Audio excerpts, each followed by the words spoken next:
प्रिय विद्यार्थिनः नमो नमः। भवतां सर्वेषां पुनः एकवारम् अभिनंदनम स्वागतम च। प्यारे बच्चों, पिछले भाग में हमने जाना कि मल्लिका और चंदन दोनों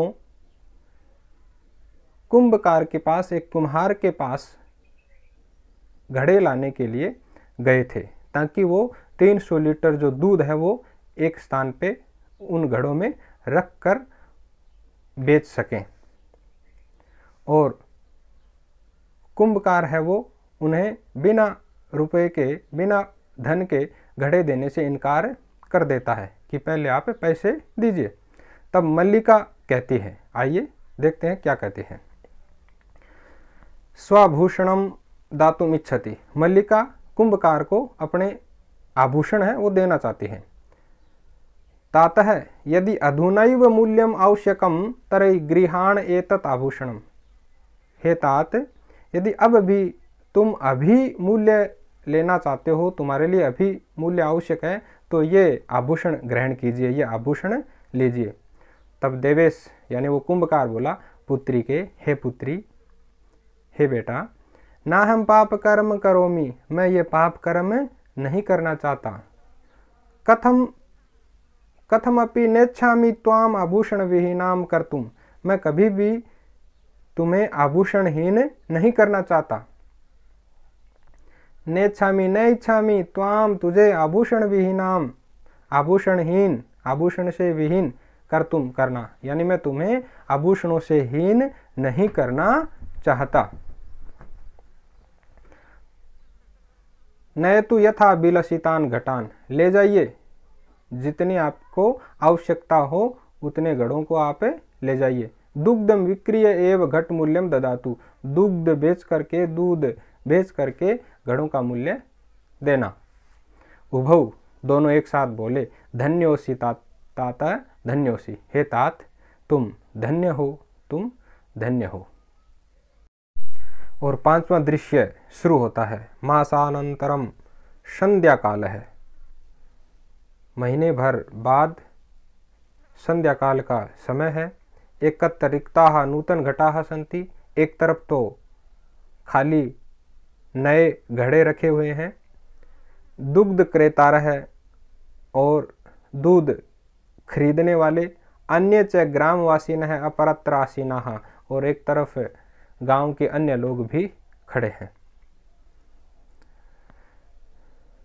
चंदन धेनु प्रणम्य, धेनु को प्रणाम करके, मंगलाचरणम विधाय, और मंगलाचरण करके, मल्लिकाम आह्वयति, मल्लिका को पुकारता है। मल्लिके, ओ मल्लिके, हे मल्लिके, सत्वरम आगच्छ, जल्दी आओ, तीव्रता से आओ। तब मल्लिका बोली, आयामी नाथ, हे नाथ आती हूँ, दोहनम आरभस्व तावत, तब तक दूध शुरू कीजिए, दुग्ध दोहन आरंभ कीजिए। तब चंदन बोला, यदा धेनोः समीपम गत्वा दुग्धुम इच्छति, जब गाय के पास जाकर के दूध दूहना चाहता है, तदा धेनु पृष्ठपादेन प्रहरति, जैसे वो पास जाकर के दूध दूहना चाहता था तो गाय अपने पिछले पैर से प्रहार करती है।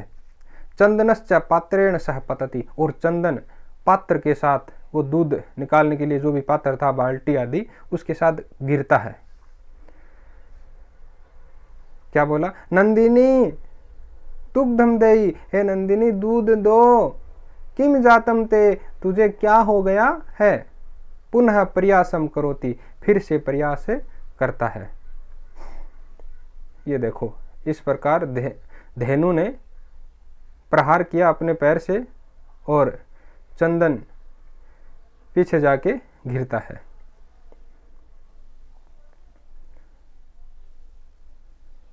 नंदिनी चह पुनः पुनः पाद प्रहारेण ताड़ित्वा चंदनम रक्त रंजितम करोति, और नंदिनी बार बार अपने पैर से प्रहार करके, उसे ताड़ित करके चंदन को रक्त रंजित कर देते हैं, खून से लथपथ कर देती है।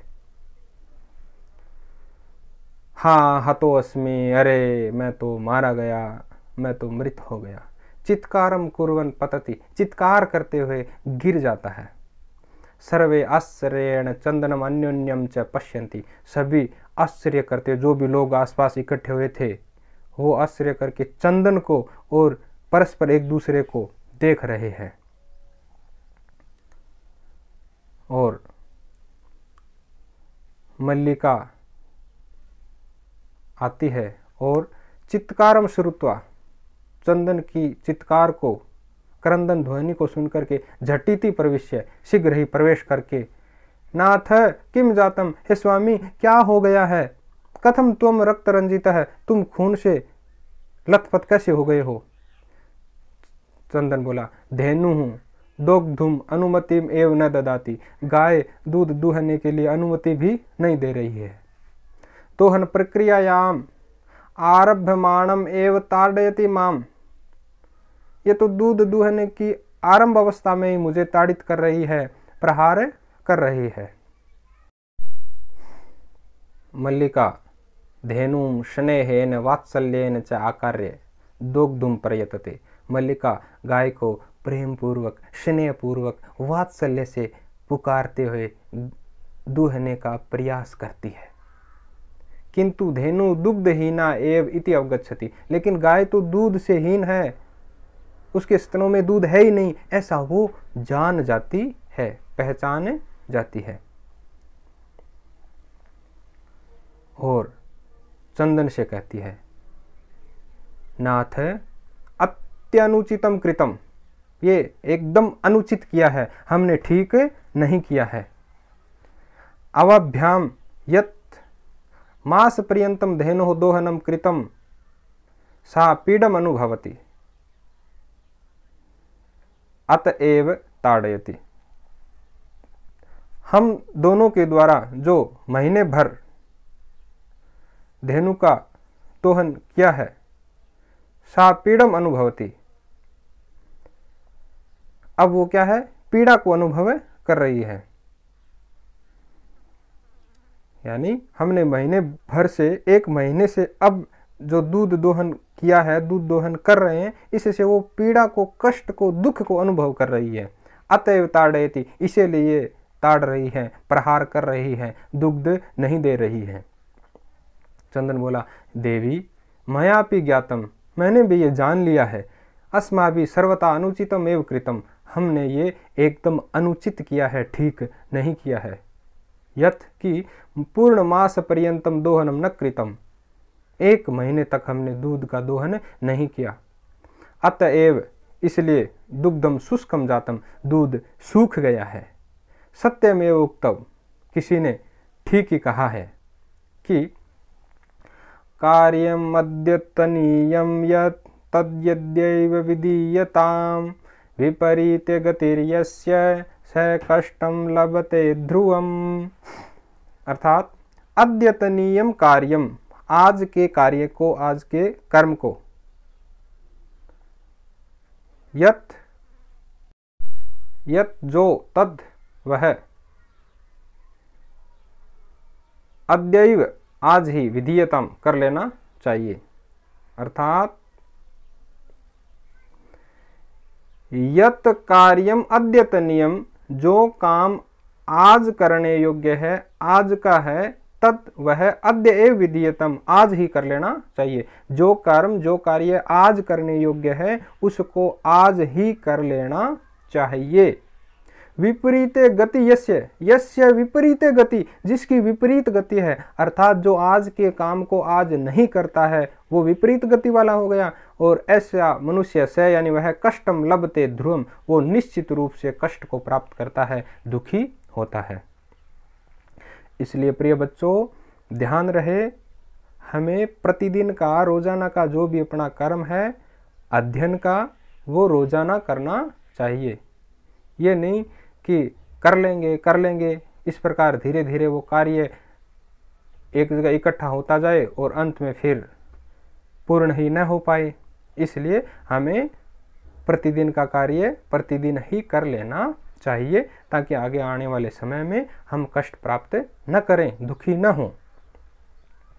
फिर मल्लिका कहती है, आम भर्त, हे स्वामी सही बात है, सत्यमेव सही है, मयापि पठितम, मैंने भी पढ़ा है, यत्कि सुविचार्य विधातव्यम कार्यम कल्याणकांक्षिणा यह करोत्य विचार्ये तत् स विसीदति मानव। अर्थात कल्याणकांक्षिणा, कल्याण का आकांक्षी, कल्याण चाहने वाले के द्वारा, भला चाहने वाले के द्वारा सुविचार्य, सम्यक प्रकार से विचार करके कार्य को विधातव्य करना चाहिए। यदि हम क्या चाहते हैं, अपना भला चाहते हैं, तो कार्य को सम्यक प्रकार से विचार करके पूरा करना चाहिए। यह जो मनुष्य करोति करता है अविचार्य एतत्, बिना विचारे यह काम करता है, स हमेशा विषीदति मानव है, वह मानव हमेशा दुखी होता है। जैसा कि मल्लिका और चंदन ने वो कार्य बिना सोचे समझे किया, महीने भर से दूध निकालने वाला। इसलिए हम जो भी कार्य करें उसको भली भांति पहले विचार कर लेना चाहिए, सोच लेना चाहिए, अन्यथा बाद में कष्टानुभूति होती है, दुख होता है और कार्य भी नहीं हो पाता। किंतु प्रत्यक्षतया अद्य एव अनुभूतम यत्, कि हे स्वामी मैंने ये पहले बात केवल सुनी थी, लेकिन प्रत्यक्ष रूप से आज ये अनुभव भी कर ली है। पहले ये सुना था केवल कि जो बिना विचारे काम करता है वो दुखी होता है, लेकिन आज ये प्रत्यक्ष में समक्ष हमने अनुभव भी कर लिया है। सर्वे सारे एक साथ क्या बोले, दिनस्य कार्यम तस्मिन्नेव दिने कर्तव्यम, दिन का कार्य उसी दिन में कर लेना चाहिए।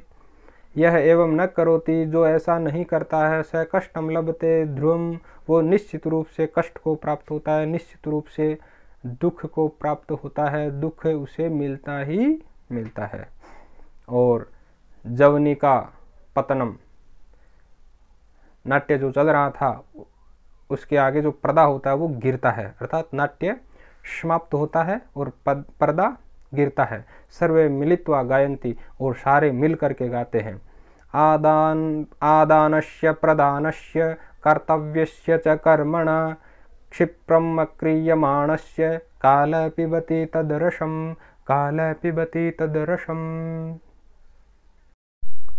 अर्थात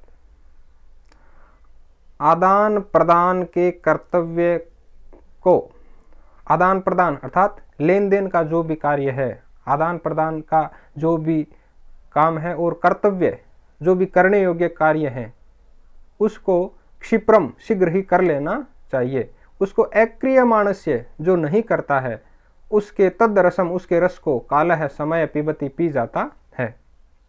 अर्थात शीघ्र ही आदान प्रदान और किए जाने वाले कर्म को नहीं करने वाले के रस को काल पी जाता है।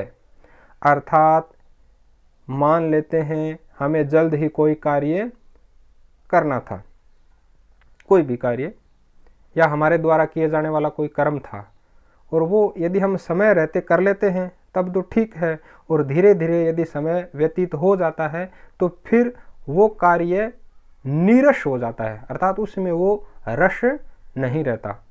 मान लेते हैं जैसे हम ये पाठ पढ़ रहे थे, और ये पाठ पूर्ण होने के बाद आपका ये दायित्व बनता है कि आप सारे जो प्रश्न उत्तर है वो हल करें, लेकिन आपने क्या किया कि कोई बात नहीं, कर लेंगे, इस प्रकार समय व्यतीत कर दिया, और इस पाठ को पढ़े मान लेते हैं काफ़ी समय हो गया। फिर यदि आप वो प्रश्न उत्तर करेंगे तो वो रस, वो कार्य करने का आनंद फिर नहीं रहेगा। इसलिए कहा है कि जो भी कर्तव्य है, करने योग्य कार्य है, उसको यदि हम समय पर नहीं करते तो समय उसके रस को पी जाता है, अर्थात वह कर्म नीरस हो जाता है, उस कार्य को करने में हमारी फिर रुचि नहीं रहती। तो प्रिय बच्चों, आज का पाठ इतना ही था। इससे हम ये सीख लें कि अपना जो भी दैनिक कार्य है उसको रोजाना पूर्ण मनोयोग से करें, और आप सबको सफलता मिले। धन्यवाद। नमो नमः। जय हिंद।